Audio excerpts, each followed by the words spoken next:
again. Time ran out. Right, so we're up to the end of the third story. Where did I get to?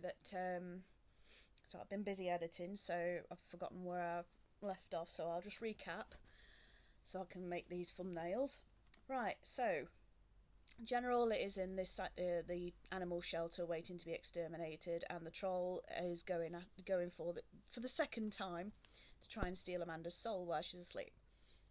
General manages to escape before his last meal, and he manages to get back into the house to rescue Amanda via the chimney, and comes crashing down with a thud with soot everywhere. And the troll starts fighting with General, and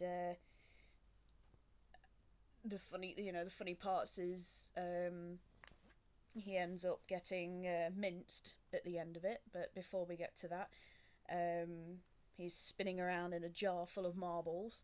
That smashes up. He tries to escape, and he can't get through the hole in the wall because General knocked a few books over, and one of them being a very hardback, heavy book from one of Amanda's stories.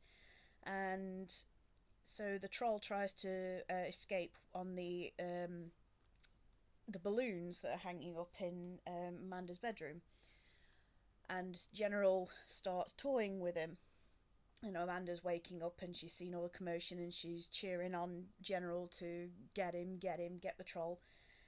And so the troll ends up jumping off from the balloons because he's failing miserably, and lands on Amanda's record player.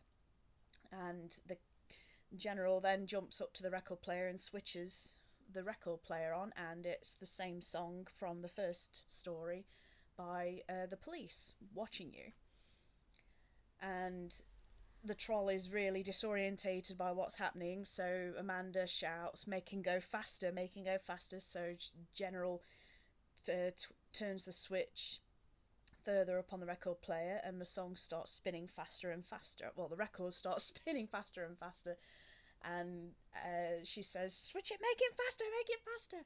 And General switches it to the fastest setting on the record player, and what we get is a result of the police sounding like the Chipmunks, and the troll goes shooting off into a fan that was cooling Amanda off because it must have been a hot night, and there's like blood and guts and limbs everywhere. The parents come crashing in finally because the troll put a door stopper under the door, so they couldn't get in easily. And they see Amanda holding General, and the mother goes into a frantic and tries to take General away from her. And Amanda tells them what's happened, and they say, well, where's this troll? Where's this troll you keep talking about? So she retraced the steps of what happened, going back to the record player, and the troll goes flying towards the fan, where they see, evidently, blood spatter, guts and limbs, and the little sword that seemed to fit the hole where it stabbed General the night before. And so they go, oh, sure, she was telling the truth. And especially the mum, she's very apologetic, which quite rightly so. And then the story comes to an end with General now being accepted into the house. Yay! And he's happily tucking away to a nice bit of fish on a plate in the kitchen, and then goes up to see Amanda, who's now sleeping with her parents. And at the end, it kind of made me think, hold on a minute, is it really true what Amanda's pet grandmother said about the cat sitting on your chest and stealing your soul as you sleep?